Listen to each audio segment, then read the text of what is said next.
அருள் எவ்வகையால் வரும் என்றால், எல்லா உயிர்களிடத்தும் தயவும் பிரபஞ்சத்தில் வெறுப்பும் சிவத்தினிடத்தில் அன்பும் மாறாது நம்மிடம் இருந்தால் அவ்வருள் நம்மை அடையும். நாமும் அதனை அடைந்து எதிரற்ற சுகத்தில் இருப்போம். இது சத்தியம். இனி மேற்குறித்த சாதனத்தை நாம் பெறுவதற்கு சிவ பஞ்சாட்சர தியானமே முக்கிய காரணமாக இருக்கிறது. ஆகலில் இடைவிடாத நல்ல மனத்தோடு அதனை தியானிக்க வேண்டும் என்பதுதான் அந்த பகுதி.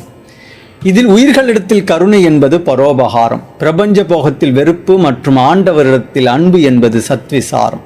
இந்த இரண்டும் சுத்த சன்மார்க்க சாதனம். இந்த சாதனத்தை நாம் பெறுவதற்கு தியானமே முக்கிய காரணமாக இருக்கின்றது என்கின்றார் வள்ளற் பெருமாள்.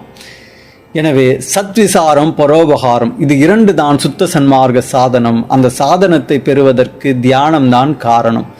இதனை மனதில் நன்கு பதிய வைத்து கொள்ள வேண்டும். தியானம் என்பது அடிப்படை ஒழுக்கத்தில் ஒன்று. அந்த ஒழுக்கம் கைகூடாத போது சாதனம் கைகூடாது.